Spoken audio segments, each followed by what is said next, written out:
ಮೂಲತಃ ಆಂಧ್ರದವರು ಮಧುಸೂದನ್ ಬೆಂಗಳೂರಲ್ಲಿ ವಾಸ ಮಾಡ್ತಾ ಇದ್ರು. ಕಾಶ್ಮೀರಕ್ಕೆ ಹೋದಂತಹ ಸಂದರ್ಭದಲ್ಲೇ ಅವರ ಪ್ರಾಣ ಹೋಯಿತು. ಅವರ ಪತ್ನಿ ಮಾತನಾಡಿದ್ದನ್ನ ಕೇಳಿಸ್ಕೊಂಡ್ರೆ ಯಾವತ್ತೂ ಕೂಡ ಭಾರತದ ನೆಲದಲ್ಲಿ ಇಂಥ ಘಟನೆಗಳು ಮರುಕಳಿಸಬಾರದು, ಆ ನಿಟ್ಟಿನಲ್ಲಿ ಕ್ರಮ ಕೈಗೊಳ್ಳಬೇಕು ಅನ್ನೋ ನಿಟ್ಟಿನಲ್ಲಿ ಅವರು ಒತ್ತಾಯ ಮಾಡಿದ್ರು. ಮುಂದಿನ ಸುದ್ದಿಯತ್ತ ಗಮನ ಕೊಡೋಣ. ಈಗ ಆಪರೇಷನ್ ಸಿಂಧೂರ ಆದ ಬಳಿಕ ರಾಜ್ಯದಲ್ಲೂ ಕೂಡ ಹೈ ಅಲರ್ಟ್ ಆಗಿದೆ. ಕಾರಣ ಬಹುತೇಕ ಕಡೆ ಮುನ್ನೆಚ್ಚರಿಕಾ ಕ್ರಮವಾಗಿ ಒಂದಷ್ಟು ಕ್ರಮಗಳನ್ನ ಕೈಗೊಳ್ಳಲಾಗ್ತಾ ಇದೆ. ಎಲ್ಲೆಲ್ಲಿ ಯಾವ ರೀತಿ ಕ್ರಮ ಕೈಗೊಳ್ಳಲಾಗ್ತಾ ಇದೆ ಅನ್ನೋದ್ರ ಅಪ್ಡೇಟ್ಸ್ ನಿಮ್ಮ ಮುಂದೆ. ಪಾಕ್ ಮೇಲೆ ಭಾರತದಿಂದ ದಾಳಿಯ ಹಿನ್ನೆಲೆ ರಾಜ್ಯದಲ್ಲೂ ಕೂಡ ಹೈ ಅಲರ್ಟ್. ಹಲವು ಕಡೆ ಮುನ್ನೆಚ್ಚರಿಕಾ ಕ್ರಮವಾಗಿ ಒಂದಷ್ಟು ಸಿದ್ಧತೆಗಳನ್ನ ಮಾಡಿಕೊಳ್ಳಲಾಗ್ತಾ ಇದೆ ಅನ್ನೋದ್ರ ಡೀಟೇಲ್ ಸಿಗ್ತಾ ಇದೆ.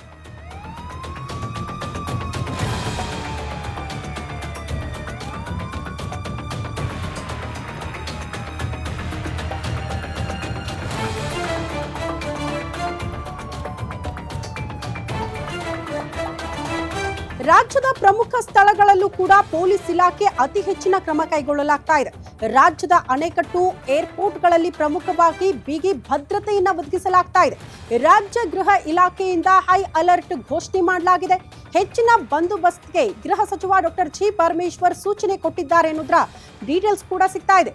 ಪ್ರಮುಖವಾಗಿ ಈ ಪ್ರಿಪರೇಷನ್ ಆಗಬೇಕಾಗತ್ತೆ. ಯಾವ ಕ್ಷಣಕ್ಕೆ ಏನು ಬೇಕಾದ್ರೂ ಆಗಬಹುದು, ಬಟ್ ಆ ಪರಿಸ್ಥಿತಿನ ನಿಭಾಯಿಸುವ ಶಕ್ತಿ ನಮಗಿದೆ. ಹಾಗಾಗಿ ಮುನ್ನೆಚ್ಚರಿಕಾ ಕ್ರಮವಾಗಿ ರಾಜ್ಯದಲ್ಲೂ ಕೂಡ ಒಂದಷ್ಟು ಸಿದ್ಧತೆಗಳನ್ನ ಮಾಡಿಕೊಳ್ಳಲಾಗ್ತಾ ಇದೆ. ಭದ್ರತೆಯನ್ನ ಹೆಚ್ಚಳ ಮಾಡಲಾಗ್ತಾ ಇದೆ. ಪ್ರಮುಖ ಸ್ಥಳಗಳು ಅಂದ್ರೆ ಅದು ಏರ್ಪೋರ್ಟ್ಗಳಲ್ಲೂ ಕೂಡ ಅತಿ ಹೆಚ್ಚಿನ ಭದ್ರತೆ ಒದಗಿಸಲಾಗಿರುವ ದೃಶ್ಯ ನೋಡ್ತಾ ಇದ್ದೀವಿ.